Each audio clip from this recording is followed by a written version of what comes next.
1801년 조선의 궁궐에서는 서로 정반대처럼 보이는 두 명령이 거의 같은 시기에 내려졌습니다. 한쪽에서는 천주교인을 찾아내 처벌하라는 명령이 전국으로 퍼졌고, 다른 한쪽에서는 나라에 속한 노비의 이름이 적힌 장부가 불길 속으로 던져졌습니다. 같은 손이 수백 명의 죽음을 재촉했고, 같은 손이 6만 명이 넘는 사람을 신분의 굴레에서 풀어주었습니다. 그 손의 주인은 정순왕후였습니다. 그런데 그녀가 처음 궁에 들어왔을 때는 모든 사람의 운명을 결정하는 권력자가 아니었습니다. 66의 늙은 임금 앞에 앉아 선택을 기다리던 15 소녀였습니다. 자기 혼인을 거절할 수도, 앞으로 어떤 삶을 살고 싶은지 말할 수도 없었던 아이였습니다. 선택권을 빼앗긴 그 소녀는 어떻게 훗날 타인의 생명과 자유를 동시에 결정하는 사람이 되었을까요? 이 이야기는 한 사람을 악녀나 성군 가운데 하나로 고르는 일이 아닙니다. 정순왕후의 삶은 그렇게 간단한 판결을 계속 거부합니다. 어린 나이에 권력의 판 위에 올려진 피해자였지만 훗날에는 그 판을 누구보다 냉정하게 움직인 통치자였습니다. 그 변화의 시작을 보려면 1757년 조선의 중전 자리가 비어버린 순간으로 돌아가야 합니다. 영조의 첫 번째 정비였던 정선광후가 세상을 떠나면서 조선에는 새로운 왕비가 필요해졌습니다. 정선광후는 오랫동안 영조의 곁을 지켰지만 두 사람의 사이는 따뜻한 부부 관계와는 거리가 멀었다고 전해집니다. 자식도 없었고 영조가 평생 그녀를 가까이 하지 않았다는 기록도 남아 있습니다. 그러나 부부 사이가 냉랭했다고 해서 중전의 빈자리가 가벼워지는 것은 아니었습니다. 왕비는 그저 임금의 아내라는 자리가 아니었습니다. 왕실 의례의 중심이었고 궁중 여성들의 가장 높은 자리에 앉는 국모였습니다. 당시 왕실의 질서에서 중전 자리를 오래 비워두는 일은 쉽게 받아들여지기 어려웠습니다. 후궁을 그대로 왕비로 올리는 것도 영조에게는 간단한 선택이 아니었습니다. 결국 새로운 간택이 필요했습니다. 그때 영조는 이미 노년의 임금이었습니다. 새 왕비를 들인다고 해도 그 사이에서 새로운 왕자가 태어날 가능성은 높지 않았습니다. 이미 장성한 세자도 있었습니다. 우리가 사도 세자로 기억하는 영조의 아들입니다. 그렇다면 왕비 자리는 가문에게 엄청난 기회였을 것처럼 보입니다. 딸 한 사람을 궁에 들여보내면 집안 전체가 권력의 중심으로 올라설 수 있었기 때문입니다. 그런데 정작 조선의 이름난 집안들은 딸을 감추고 간택에서 빠질 이유를 찾았습니다. 왕비 자리를 두고 경쟁하기는커녕 서로 한 걸음씩 뒤로 물러난 데는 이유가 있었습니다. 당시 궁궐 안에는 누구나 느낄 수 있는 불길한 긴장이 흐르고 있었습니다. 영조와 사도세자의 관계가 이미 돌이킬 수 없을 만큼 어긋나 있었기 때문입니다. 아버지는 아들을 끊임없이 질책했고 아들은 압박 속에서 점점 더 불안정해졌습니다. 두 사람 사이에서는 언젠가 끔찍한 일이 벌어질 것 같은 공포가 자라고 있었습니다. 명문가의 가장이라면 이 상황을 어떻게 보았을까요? 왕비가 되면 출세할 수 있지만 동시에 늙은 왕과 병든 세자가 충돌하는 한가운데에 딸을 세워야 했습니다. 어느 편에 서느냐에 따라 집안이 하루아침에 역적으로 몰릴 수도 있었습니다. 가진 것이 많은 집안일수록 잃을 것도 많았고 선뜻 딸을 궁으로 들여보내겠다고 나서는 집안은 드물었습니다. 왕실 혼사가 시작되면 나라에서는 금홀령을 내렸습니다. 일정한 나이의 처녀들은 마음대로 혼인하지 못했고 각 집안은 딸의 이름과 사주, 가문을 적은 처녀단자를 관청에 내야 했습니다. 하지만 힘 있는 집안들은 딸이 병약하다거나 이미 혼처가 정해졌다는 이유를 내세워 명단에서 빠지려 했습니다. 나라가 독촉해도 간택장은 기대만큼 채워지지 않았습니다.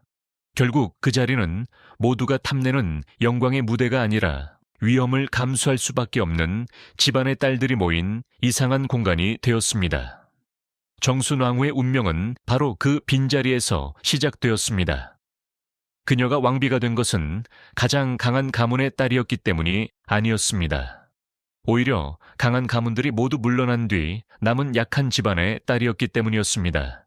이 혼인은 사랑 이야기보다 정치 이야기였습니다. 간택장에 들어온 소녀는 경주 김씨 김한구의 딸이었습니다. 1745년 지금의 충청남도 서산 지역에서 태어났다고 전해집니다. 경주 김씨라는 이름만 들으면 오래된 명문가를 떠올리게 되지만 당시 그녀의 집안은 조정에서 강한 힘을 가진 세력과는 거리가 있었습니다. 이름과 뼈대는 남아 있었지만 현실의 벼슬길에서는 밀려난 집안에 가까웠습니다. 아버지 김한구 역시 딸이 왕비가 되기 전까지 크게 두드러진 관직을 갖지 못한 선비였습니다. 집안 내력은 번듯했지만 실제 권력은 없었습니다. 바로 그 점이 영조의 눈에는 장점처럼 보였을 가능성이 큽니다. 강한 친정을 가진 왕비보다 왕에게 의지할 수밖에 없는 집안의 딸이 더 안전했기 때문입니다. 정순왕후의 간택을 둘러싼 유명한 문답이 여러 가지 전해집니다. 영조가 세상에서 가장 깊은 것이 무엇이냐고 묻자 다른 처녀들이 산과 물을 말할 때 그녀는 사람의 마음이라고 답했다는 이야기입니다. 산과 물은 그 깊이를 헤아릴 수 있지만 사람의 마음은 끝을 알 수 없다는 이유였습니다. 15소녀의 대답이라고 보기에는 놀라울 만큼 차분하고 영리합니다. 가장 좋은 꽃을 묻는 질문에는 목화꽃을 골랐다고도 합니다. 화려한 꽃은 잠시 눈을 즐겁게 하지만 목화는 사람을 따뜻하게 입히고 생활을 돕는다는 설명이 뒤따릅니다. 또 집안의 재산을 묻자 선비의 집이 어찌 가난하지 않겠느냐고 담담히 답했다는 일화도 있습니다. 가난을 감추지 않고 오히려 당당하게 받아들였다는 것입니다. 이 이야기들을 모두 사실이라고 단정할 수는 없습니다. 후대의 인물을 돋보이게 만들기 위해 덧붙여진 야사의 성격이 강하기 때문입니다.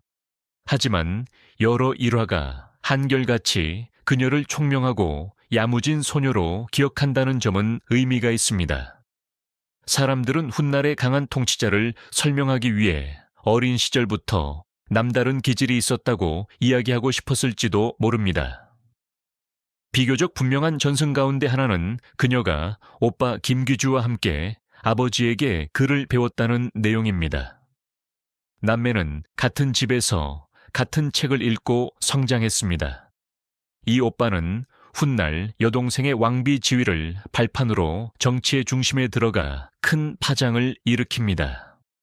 어린 시절 나란히 앉아 글을 배우던 남매가 훗날 궁 안과 조정에서 서로 다른 방식으로 권력을 나누게 되는 것입니다. 그렇다면 영조는 무엇을 보았을까요? 단순히 영리한 답변만으로 왕비를 골랐다고 보기는 어렵습니다. 그는 소녀의 총명함과 함께 그 집안의 약함을 보았을 것입니다. 영조는 오랜 재위 동안 왕비의 친정이 세력을 키워 왕권을 흔드는 일을 깊이 경계했습니다. 힘센 가문의 딸을 왕비로 들이면 임금은 왕비의 친정이라는 또 하나의 거대한 세력을 등에 지고 살아야 했습니다. 반면 기반이 약한 집안의 딸이라면 왕의 힘 없이는 쉽게 움직일 수 없을 것처럼 보였습니다. 영조에게 이 혼인은 사랑도 젊은 왕비를 향한 낭만도 아니었습니다. 왕권을 지키기 위한 안전장치에 가까웠습니다. 그런데 역사는 그 계산을 비웃었습니다. 다루기 쉽다고 생각한 집안은 딸이 왕비가 된 뒤 빠르게 성장했고 훗날 조정의 한 축이 되었습니다. 영조가 경계했던 외척의 힘이 자신이 고른 혼인 속에서 자라난 것입니다. 약한 사람은 권력과 연결되는 순간 더 이상 약한 사람으로 남지 않습니다. 경주 김씨 집안의 입장에서는 하늘에서 떨어진 기회였습니다. 왕비 한 사람의 탄생으로 아버지의 지위가 바뀌고 집안 전체가 정치의 중심에 들어갈 수 있었습니다. 김귀주는 여동생이 왕비가 된 뒤 본격적으로 조정의 모습을 드러냈습니다. 집안은 왕비를 통해 살아났고 왕비는 친정을 통해 궁 밖의 기반을 얻었습니다.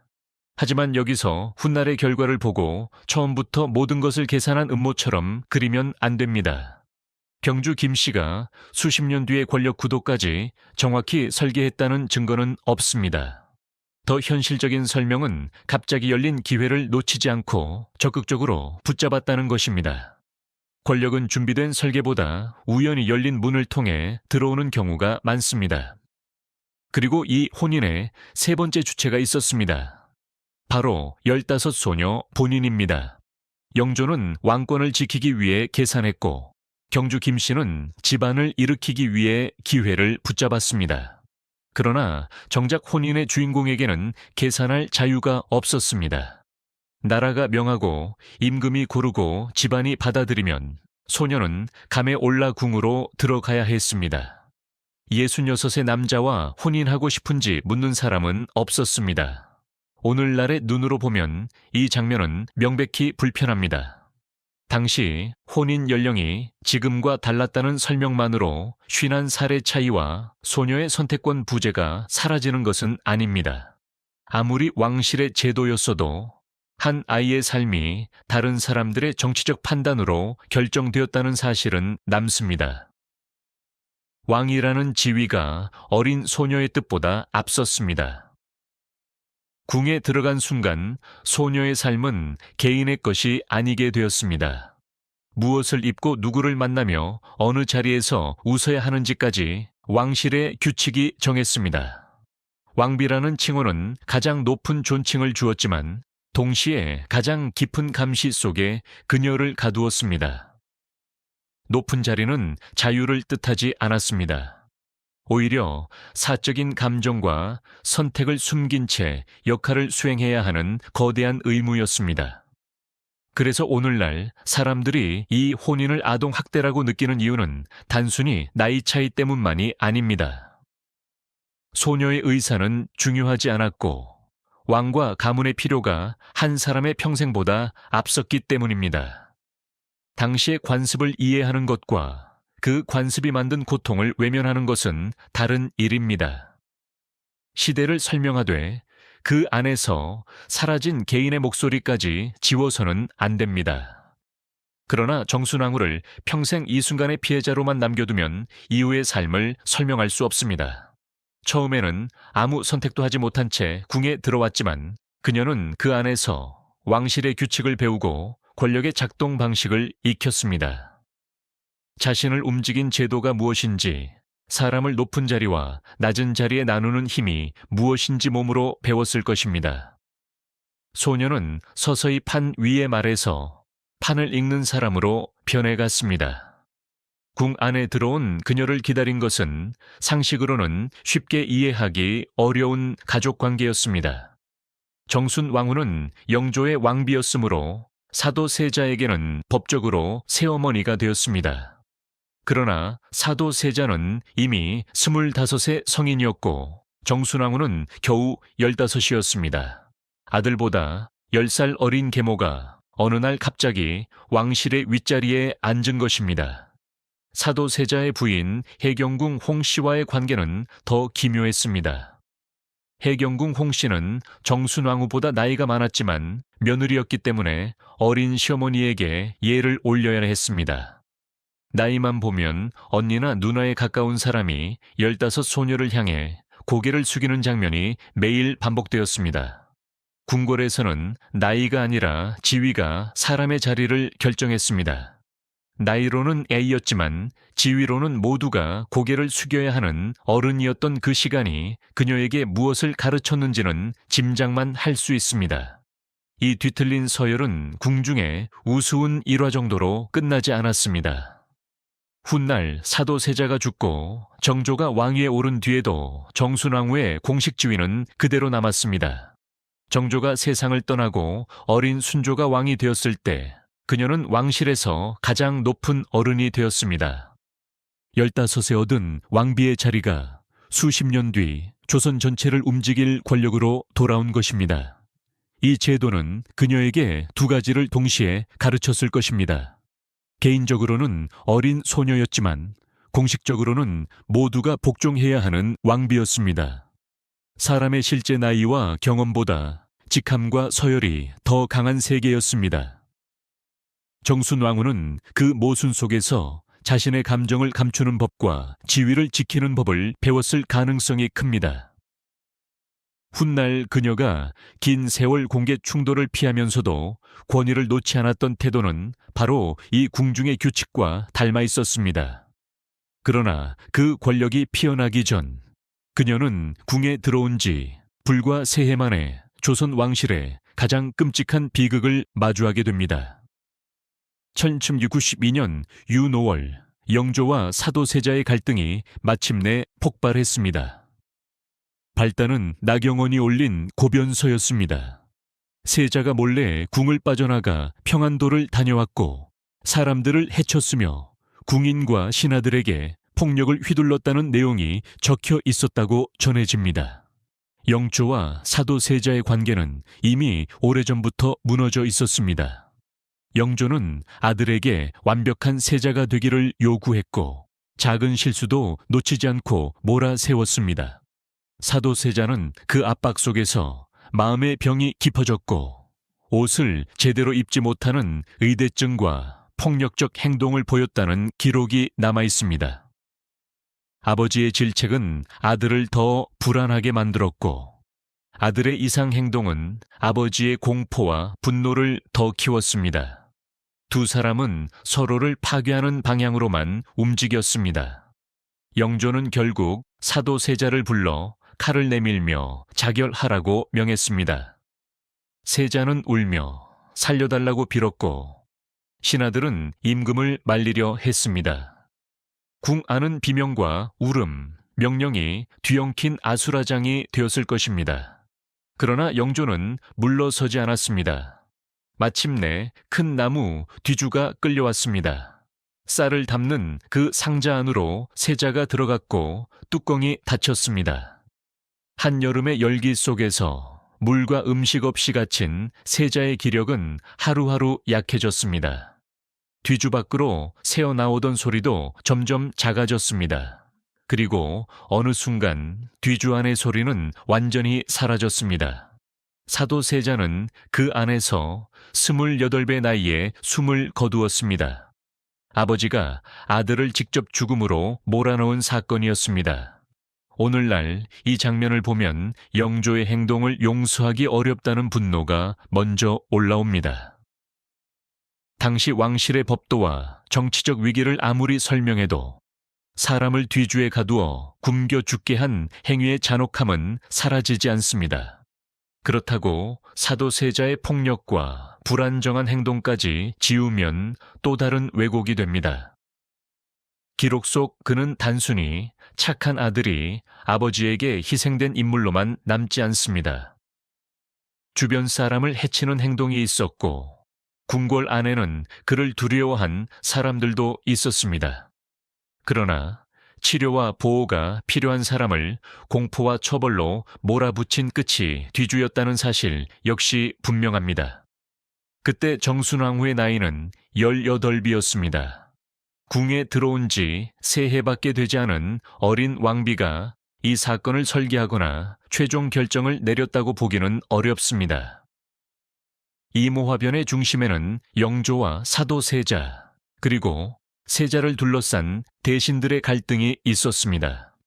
정순왕후가 직접 뒤주를 요구했다는 근거는 남아있는 기록에서 확인되지 않습니다. 다만 그녀의 친정경주 김씨와 오빠 김귀주가 정치적으로 사도세자에게 우호적인 편이 아니었다는 점은 짚어야 합니다. 세자를 감싸려는 세력과 몰아쓰는 세력이 나뉘었을 때 경주 김씨는 세자에게 등을 돌린 쪽에 가까웠습니다. 사도세자가 죽은 뒤 그들이 정치적으로 이익을 얻은 것도 사실입니다. 그러나 이익을 얻은 위치와 직접 살인을 결정한 책임은 같은 것이 아닙니다. 영조는 아들이 죽은 뒤 후회했다고 전해집니다. 그는 죽은 아들에게 사도라는 시호를 내렸습니다. 지나간 일을 생각하며 슬퍼한다는 의미가 담긴 이름이었습니다. 하지만 후회도 시호도 뒤주 안에서 죽은 아들을 돌아오게 할 수는 없었습니다. 그리고 그 뒤주 밖에는 한 소년이 남아 있었습니다. 아버지가 할아버지의 명령으로 죽어가는 모습을 지켜본 사도세자의 아들 이산이었습니다. 훗날 정조가 되는 아이입니다. 그날의 기억은 한 가족의 비극으로 끝나지 않고 다음 세대의 정치적 원한과 두려움으로 이어졌습니다. 1776년 영조가 긴 재위를 마치고 세상을 떠났습니다. 왕위에 오른 정조는 즉위 직후 조정을 얼어붙게 하는 말을 던졌습니다. 자신은 사도세자의 아들이라고 선언한 것입니다. 죽은 아버지의 이름을 왕좌 한가운데로 다시 끌어낸 순간이었습니다.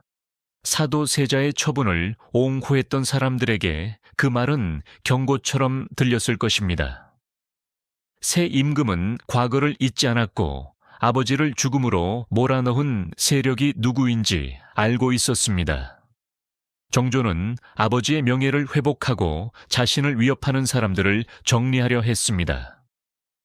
정순 왕 후에 오빠 김귀주도 곧 처벌 대상이 되어 유배를 떠났습니다. 정순왕후는 이제 왕대비였습니다. 나이는 32이었고 정조는 25이었습니다. 실제 나이 차이는 7살에 불과했지만 왕실의 학렬로는 정순왕후가 정조의 할머니뻘이었습니다. 왕은 나라의 최고 권력자였고 대비는 왕실의 최고 어른이었습니다. 정조는 왜 아버지를 반대한 세력의 중심에 있던 대비를 궁에 남겨두었을까요? 그 이유를 가족에 대한 정만으로 설명하기는 어렵습니다. 정순왕후는 정식 왕비였고 영조의 계비였으며 왕실의 법도 안에서 쉽게 내쫓을 수 없는 지위에 있었습니다. 임금이 대비를 공개적으로 제거한다면 왕실 질서를 스스로 무너뜨렸다는 비판을 받을 수 있었습니다. 정조에게도 그녀를 함부로 다루는 일은 큰 정치적 부담이었습니다. 두 사람은 겉으로 예를 지켰습니다. 정순 왕후는 왕실의 큰 어른답게 정조를 대했고 정조 역시 대비에게 효를 다하는 모습을 보였습니다. 문안을 거르지 않고 의례에서 극진히 모셨습니다. 그러나 웃는 얼굴 아래에는 한치도 양보할 수 없는 긴장이 흘렀습니다. 정조는 사도세자의 명예를 회복하고 자신의 정치적 기반을 넓혀갔습니다. 정순왕후는 오빠가 유배되고 친정의 힘이 눌리는 상황에서도 공개적으로 폭발하지 않았습니다. 대신 왕실의 지위를 지키고 자신을 따르는 세력을 완전히 잃지 않으려 했습니다. 서로를 향해 칼을 뽑지는 않았지만 같은 지붕 아래에서 다른 질서를 지키고 있었습니다. 당시 조정은 흔히 벽파와 시파로 나뉘어 설명됩니다. 벽파는 사도세자의 처분을 옹호하고 기존 질서를 지키려는 강경한 흐름에 가까웠고, 시파는 사도세자에게 동정적이며 정조의 정책을 지지하는 인물이 많이 모인 쪽이었습니다. 정순왕후와 친정은 벽파의 중심으로 여겨졌고 정조는 시패에 가까운 인물들을 곁에 두었습니다. 실제 정치 관계는 이보다 더 복잡했지만 대비와 임금이 서로 다른 기반을 가졌다는 사실은 분명했습니다. 이 대치는 짧지 않았습니다. 1776부터 1800년까지 무려 24해 동안 이어졌습니다. 정순왕후는 그 긴 시간 동안 정조와 대놓고 부딪히지 않았습니다. 오빠가 유배되고 친정이 밀려나는 모습을 보면서도 표면적으로는 침묵했습니다. 이 침묵은 무엇이었을까요? 힘이 없어서 숨을 죽인 시간이었을까요? 아니면 언젠가 기회가 올 때까지 지위를 지킨 인내였을까요? 사람의 마음을 기록만으로 단정할 수는 없습니다. 그러나 한 가지는 분명합니다. 그녀는 24해 동안 궁에서 밀려나지 않았고 왕실 최고 어른의 자리를 놓치지 않았습니다. 정조가 살아있는 동안 정순왕후의 정치 공간은 넓지 않았습니다. 강한 왕권이 조정을 이끌었고 정조는 자신이 원하는 인재를 쓰고 정책을 펼쳤습니다. 그렇지만 정순왕후의 존재도 사라지지 않았습니다. 두 사람은 서로를 완전히 제거하지 않은 채 불편한 균형을 유지했습니다. 두 사람의 공조는 그저 참고 버티는 싸움에 그치지 않았습니다. 정조는 대비의 권위를 인정하는 모습을 통해 자신의 정통성과 왕실 질서를 함께 지켜야 했습니다. 정순왕후도 임금에게 노골적으로 맞서는 순간 자신이 반역의 중심으로 몰릴 수 있음을 알고 있었을 것입니다. 그래서 공격보다 예법이, 분노보다 침묵이 더 날카로운 무기가 되었습니다. 겉으로는 가족의 평온이 유지되었지만 실제로는 서로의 한계를 시험하는 정치적 긴장이 매일 이어졌습니다. 정조가 그녀를 궁에 남겨둔 것은 약함의 표시라고만 볼 수 없습니다. 왕이 모든 적을 제거하는 순간 왕권이 강해지는 것이 아니라 오히려 법도와 명분을 잃을 수도 있었습니다. 정순왕후 역시 정조를 제거할 힘이 없던 시기에는 대비의 지위 자체를 방패로 삼았습니다. 이 긴 대치는 두 사람이 모두 권력이 힘만으로 유지되지 않는다는 사실을 알고 있었음을 보여줍니다. 그 균형은 1800년 여름 갑자기 무너졌습니다. 정조의 몸에 종기가 생겼고 처음에는 치료할 수 있는 병처럼 보였습니다. 그러나 열이 오르내리고 종기가 빠르게 악화되면서 몸은 급격히 약해졌습니다. 여러 약과 치료가 동원되었지만 상태는 돌아오지 않았습니다. 40을 간 넘긴 정조는 끝내 눈을 감았습니다. 정조의 죽음에는 지금까지도 독살설이 따라다닙니다. 개혁 군주를 두려워한 반대 세력이 독을 썼고 그 배후에 정순왕후가 있었다는 이야기는 소설과 드라마에서 자주 반복되었습니다. 그러나 이를 확정할 만한 분명한 근거는 부족합니다. 남아있는 기록은 종기가 악화되고 치료 과정에서 몸이 무너지는 상황을 보여줍니다. 독살설은 감정적 장면을 강하게 만들지만 의심만으로 살인을 사실로 바꿀 수는 없습니다. 정순왕후 측 인물이 치료 과정에 관여했다는 점이 의혹을 키웠다 해도 그것만으로 명령과 실행을 증명하지는 못합니다. 정조가 독살되었다는 이야기는 가능성의 영역에 남겨두어야 합니다. 확실한 것은 그의 죽음이 정치의 판을 완전히 뒤집었다는 결과입니다. 정조가 죽자 24해의 균형도 함께 죽었습니다. 왕위를 이은 순조는 겨우 11살이었습니다. 어린 임금이 홀로 국정을 이끌 수 없었기 때문에 왕실의 가장 높은 어른이 대신 정사를 돌보는 수렴청정이 시작되었습니다. 발을 들이우고 그 뒤에서 정사를 듣는 제도였습니다. 그리고 그 발 뒤에 앉을 사람은 정순왕후였습니다. 15세 왕비가 된 덕분에 그녀는 세월이 흐른 뒤 누구보다 높은 학렬을 갖게 되었습니다.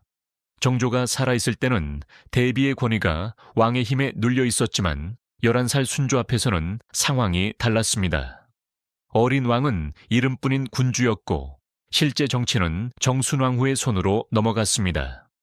왕실에 뒤틀린 서열이 마침내 거대한 정치적 결과를 만든 것입니다.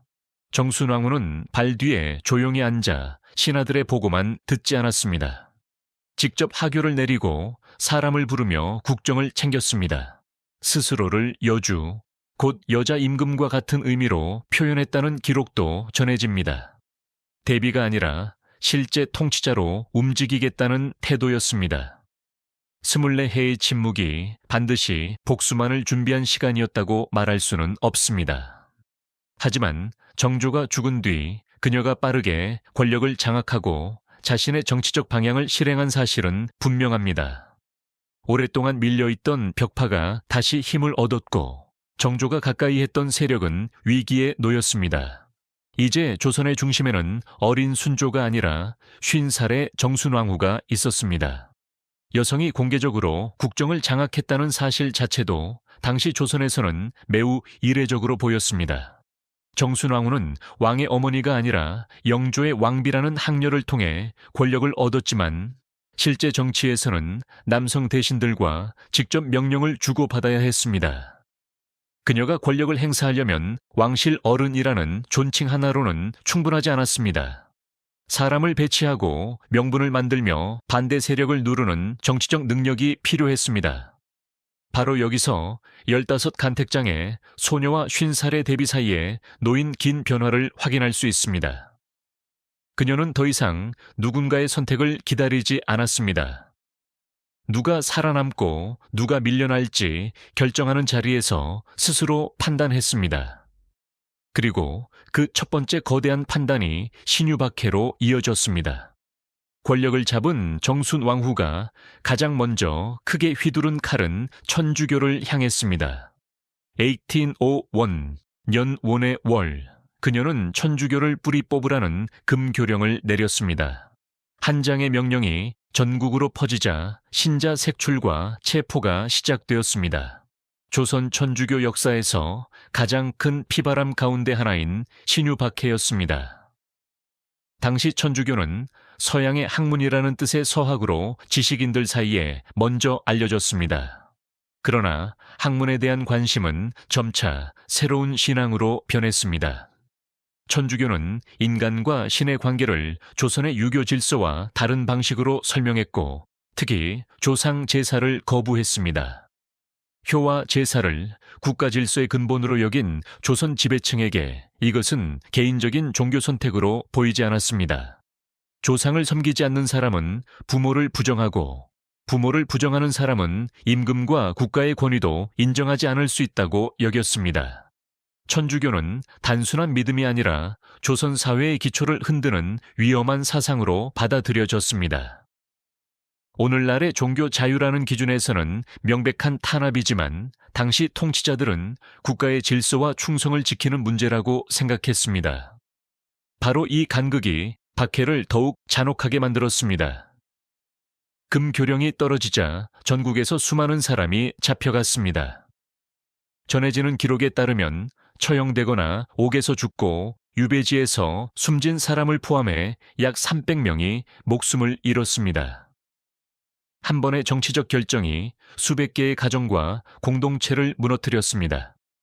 신앙을 버리면 살 수 있었지만 끝까지 거부한 사람들도 있었습니다. 명령은 한 장이었지만 무너진 삶은 수백 개였습니다. 이승우는 중국에서 세례를 받고 돌아와 조선 천주교의 초기 확산에 중요한 역할을 한 인물로 소개됩니다. 그는 박해 속에서 처형되었습니다.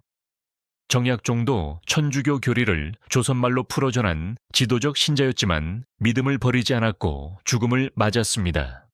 그의 동생 정약용을 포함한 집안 전체도 큰 타격을 입었고 정약용은 먼 곳으로 유배되었습니다. 중국인 신부 주문모의 최후도 당시의 공포를 보여줍니다. 그는 조선에 몰래 들어와 신자들을 돌보다가 박해가 시작되자 몸을 숨겼습니다. 그러나 자신 때문에 다른 사람들이 계속 붙잡혀 죽는다고 생각해 스스로 관청에 나와 자수했다고 전해집니다. 결국 그도 처형되었습니다. 박해를 더욱 격화시킨 사건은 황사영 백서였습니다. 황사영은 충청도 제천의 배론이라는 곳에 숨어 흰 비단 위에 작은 글씨로 편지를 썼습니다. 그 안에는 박해의 상황과 희생자들의 이야기가 적혀 있었습니다. 그는 이 편지를 중국 베이징의 주교에게 보내 도움을 청하려 했습니다. 문제는 편지의 뒷부분이었습니다. 황사영은 서양의 큰 배와 군사력을 이용해 조선의 압력을 가하고 신앙의 자유를 얻을 수 있도록 도와달라는 취지의 제안을 적었습니다. 박해받는 신자의 눈에는 절박한 구원 요청이었을 수 있습니다. 그러나 조정의 눈에는 외국 군대를 불러 나라를 위협하려는 반역이었습니다. 편지는 중국에 도착하기 전에 발각되었습니다. 조정은 크게 흔들렸고 황사영은 가장 무거운 형벌로 처형되었습니다. 이 사건은 천주교가 단지 제사를 거부하는 종교가 아니라 외세와 연결될 수 있는 위험한 세력이라는 인식을 굳혔습니다. 박해는 신앙 문제에서 국가안보의 문제로 확대되었습니다. 그렇다면 신유박해는 순수한 종교 탄압이었을까요? 아니면 반대 세력을 제거한 정치 숙청이었을까요? 신앙의 문제는 실제로 존재했습니다. 많은 사람은 정치적 목적이 아니라 믿음을 버리지 않았기 때문에 죽었습니다. 조상 제사를 거부하는 교리는 조선의 질서와 정면으로 충돌했고 통치자들은 그것을 진심으로 두려워했습니다. 이 점을 무시하면 당시 사람들이 왜 그렇게 격렬하게 반응했는지 설명하기 어렵습니다. 그러나 정치적 계산도 분명히 겹쳐 있었습니다. 처벌 대상 가운데에는 정조가 가까이 했던 남인 계열 인물들이 적지 않았습니다. 정순왕후와 벽파에게 천주교 탄압은 종교를 단속하는 동시에 정조의 정치적 기반을 무너뜨릴 수 있는 수단이었습니다. 신앙을 심판하는 칼이 정적을 제거하는 칼로도 함께 쓰인 셈입니다. 신유박해는 종교 탄압이면서 정치 숙청이었습니다. 유교 질서를 지키려는 두려움과 권력을 재편하려는 계산이 서로를 밀어주었습니다. 그래서 피해는 더 넓어졌고 정순왕후의 권력은 더 강해졌습니다. 반대 세력은 죽거나 흩어졌고 조정은 벽파 중심으로 바뀌었습니다. 15세 다루기 쉬운 집안의 딸로 궁에 들어온 소녀가 이제 수백 명의 생사를 결정하는 자리에 올랐습니다. 어린 시절 선택권을 빼앗겼다는 사실은 이 순간의 책임을 없애주지 않습니다. 그녀는 더 이상 다른 사람의 결정에 끌려가는 아이가 아니었습니다. 명령을 내리고 그 결과를 감당해야 하는 최고 통치자였습니다. 박해는 처형된 사람만의 비극으로 끝나지 않았습니다. 살아남은 가족은 죄인의 친족이라는 낙인 속에 흩어졌고 학문과 정치의 길을 걷던 집안도 하루아침에 무너졌습니다. 누군가는 신앙을 숨겼고 누군가는 관계를 끊었으며 누군가는 유배지에서 남은 생을 보내야 했습니다. 통치자의 명령은 형장에서 끝나지 않고 여러 세대의 삶으로 번져갔습니다. 그렇기 때문에 당시 질서를 지키려 했다는 설명이 박해의 무게를 가볍게 만들 수는 없습니다. 국가가 두려움을 느꼈다는 사실과 그 두려움 때문에 무고한 사람들의 선택과 생명을 빼앗았다는 사실은 동시에 존재합니다. 정순왕후가 자신의 시대에 충실한 통치자였다는 평가와 잔혹한 권력자였다는 평가는 바로 이 지점에서 충돌합니다. 그런데 같은 해 정순왕후는 전혀 다른 얼굴을 드러냈습니다. 신유박해로 피가 흐르던 1801년, 그녀는 나라에 소속된 공노비를 풀어주라는 명령을 내렸습니다. 한 손으로는 수백 명을 처벌하면서 다른 손으로는 수만 명을 신분의 굴레에서 해방한 것입니다. 이 반전 앞에서 정순왕후를 향한 단순한 판결은 흔들리기 시작합니다. 조선에는 왕실과 관청에 소속된 노비가 있었습니다. 이들은 태어날 때부터 국가의 재산처럼 장부에 기록되었고 그 자식에게도 신분이 이어졌습니다. 개인의 능력이나 의지와 상관없이 대대로 노비로 살아야 했습니다. 이미 많은 노비가 도망쳤지만 국가는 장부를 통해 계속 그들을 묶고 있었습니다. 정순왕후는 이들을 풀어주고 노비의 이름이 적힌 노비안을 불태우게 했습니다. 남아있는 기록에는 1200여 권에 이르는 장부가 불길 속으로 들어갔다고 전해집니다. 장부를 태운다는 것은 종이만 없애는 일이 아니었습니다. 누가 노비인지를 증명하는 국가 기록 자체를 지우는 조치였습니다. 한쪽에서는 피가 흘렀고 다른 쪽에서는 이름을 묶던 장부가 제가 되었습니다. 이렇게 해방된 공노비는 6만 명이 넘었다고 전해집니다. 하루아침에 가난과 차별이 모두 사라진 것은 아니었지만 적어도 국가에 속한 노비라는 법적 지위에서는 벗어났습니다. 조선 역사에서도 매우 큰 규모의 신분 해방 조치였습니다. 실제 수만 명의 삶이 이전과 다른 방향으로 열렸습니다. 그렇다고 이 결정을 현대적인 인권 선언으로만 미화할 수는 없습니다. 당시 공노비 제도는 이미 제대로 운영되기 어려웠고 도망한 노비도 많았습니다. 국가는 이들에게서 부담을 걷기 힘들었고 비효율적인 장부와 제도를 정리할 현실적 필요가 있었습니다. 정조의 뜻을 잇는다는 정치적 명분도 함께 작용했습니다. 다만 동기가 복합적이었다고 해서 해방의 결과가 사라지는 것은 아닙니다. 반대로 수만 명을 풀어주었다고 해서 박해로 죽은 사람들의 책임이 지워지는 것도 아닙니다. 두 결정은 서로를 취소하지 않습니다. 오히려 같은 통치자가 얼마나 냉정한 기준으로 사람과 제도를 나누었는지를 보여줍니다. 노비안이 불타는 장면은 정순왕후의 이야기 전체를 상징하는 또 하나의 이미지가 됩니다. 앞서 신유박해에서는 국가의 기록과 명령이 사람을 죄인으로 만들었습니다.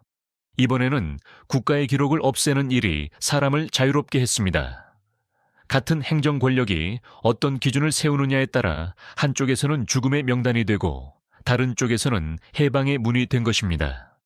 해방된 사람들이 곧바로 평등한 삶을 얻은 것은 아닙니다.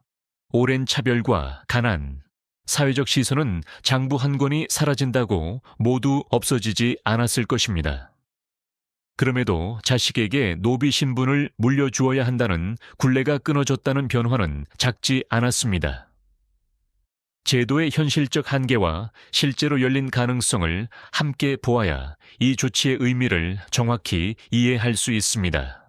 수백 명을 죽인 명령과 수만 명을 자유롭게 한 명령이 같은 손에서 나왔다면 우리는 그녀를 무엇이라 불러야 할까요? 이 모순은 정순왕후의 통치를 즉흥적인 감정만으로는 설명할 수 없게 만듭니다. 그녀는 수렴청정을 운영할 규칙을 만들고 국정 전반을 직접 챙겼다고 전해집니다. 자신이 지켜야 한다고 믿은 질서에는 단호했고 없애야 한다고 판단한 제도에는 과감했습니다. 박해와 해방은 정반대의 결과를 냈지만 모두 자신의 기준으로 나라를 재편하려 한 통치에서 나왔습니다. 1803년 순조가 조금씩 직접 정치를 맡을 수 있는 나이에 가까워지자 정순왕후는 수렴청정을 거두었습니다. 발을 걷는다는 뜻에서 천렴이라 불리는 순간이었습니다.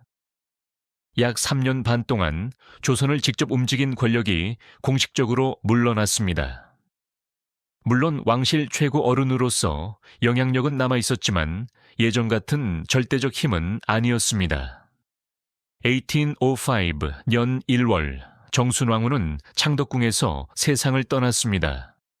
15세 궁에 들어와 사도세자의 죽음을 보고 정조와 24해를 공존하고 어린 순조 앞에서 실제 통치자가 된 뒤 61의 생을 마쳤습니다. 그녀는 남편 영조가 묻힌 원릉에 함께 안장되었습니다. 51살의 차이로 시작된 혼인이 죽어서 같은 능에 놓이는 것으로 끝난 것입니다. 하지만 그녀가 죽자 더 큰 정치적 변화가 시작되었습니다. 정순왕후와 경주 김씨, 벽파가 지탱하던 힘이 급속히 약해졌습니다. 그 빈자리를 순조의 왕비 집안인 안동 김씨가 차지하기 시작했습니다. 외척이 왕권을 대신해 조정을 움직이는 세도 정치의 문이 열렸습니다. 역사는 참 아이러니했습니다. 영조는 강한 외척을 피하려고 힘없는 집안의 어린 딸을 왕비로 골랐습니다. 그러나 그 선택은 경주 김씨를 강한 정치 세력으로 만들었습니다. 정순왕후가 죽은 뒤에는 또 다른 왕비의 친정이 권력을 잡았습니다. 그렇다고 정순왕후 한 사람이 조선을 망쳤다고 단정할 수는 없습니다. 왕권 약화, 어린 왕의 즉위, 외척 중심의 인사와 오래된 당파 갈등이 함께 작용했습니다. 특정 가문 하나를 악의 뿌리로 부르면 같은 구조가 왜 반복되었는지 보이지 않습니다. 문제는 왕비의 친정이 왕권의 빈틈을 이용해 국가 권력을 대신할 수 있었던 정치 환경이었습니다. 정순왕후에 대한 기록을 누가 남겼는지도 살펴야 합니다. 그녀에게 탄압받고 유배된 세력과 그 후손의 시선은 후대 평가에 큰 영향을 주었습니다. 그래서 그녀는 잔혹한 대비, 악녀, 조선 몰락의 원인을 만든 사람으로 강하게 기억되었습니다. 역사는 기록자의 위치에 따라 색이 달라집니다. 다만 기록이 한쪽으로 치우쳤을 가능성을 말한다고 신유박해의 책임이 사라지는 것은 아닙니다. 실제로 수많은 사람이 죽고 가족을 잃었습니다. 반대로 악녀라는 낙인 때문에 선택권 없는 혼인과 공노비 해방의 결과까지 지워서도 안 됩니다. 붓을 잡은 손과 그 붓이 남긴 희생을 함께 보아야 합니다. 정순왕후에 대한 논쟁이 지금까지 계속되는 이유도 여기에 있습니다. 한쪽의 기록만 읽으면 잔혹한 대비가 남고 다른 결과만 바라보면 결단력 있는 개혁자가 보입니다. 하지만 역사는 서로 불편한 사실을 한꺼번에 놓을 때 비로소 살아납니다. 그녀에게 피해를 입은 사람의 고통과 그녀가 해방한 사람의 변화는 모두 같은 시대의 진실입니다. 정순왕후는 피해자였고 가해자였습니다. 정치적 거래 속에 궁으로 보내진 소녀였고 훗날 다른 사람의 운명을 결정한 통치자였습니다. 신유박해를 이끈 권력자였지만 공노비 해방을 실행한 사람이기도 했습니다. 어느 한 얼굴만 골라내면 그녀라는 인물은 오히려 보이지 않습니다. 정순왕후가 처음부터 괴물이었던 것은 아닙니다. 시대가 그녀의 선택권을 빼앗았고 왕실의 지위가 그녀에게 권력의 언어를 가르쳤습니다. 그러나 권력을 쥔 뒤 그녀는 그 언어를 누구보다 능숙하고 냉정하게 사용했습니다. 시대가 만든 인물이 다시 시대를 바꾼 것입니다. 가장 어린 왕비였을까요? 가장 잔혹한 여주였을까요? 두 표현은 서로 반대가 아니라 같은 생애의 앞과 뒤를 가리킵니다. 어린 왕비였기 때문에 오랫동안 왕실 최고 어른으로 살아남았고 그 높은 지위가 훗날 잔혹한 결정을 내릴 권한으로 변했습니다. 피해자와 통치자는 한 사람 안에서 이어져 있었습니다. 우리가 정순왕후를 바라볼 때 필요한 것은 무조건적인 동정도, 편리한 악녀 만들기도 아닙니다. 그녀가 무엇을 겪었는지와 그녀가 다른 사람에게 무엇을 했는지를 같은 자리에서 보아야 합니다. 그래야 권력이 한 사람을 어떻게 바꾸고 그 사람이 다시 수많은 삶을 어떻게 바꾸는지 이해할 수 있습니다. 15의 그녀는 자기 운명을 고를 수 없었습니다. 그러나 권력을 쥔 뒤에는 수많은 사람의 운명을 직접 골랐습니다.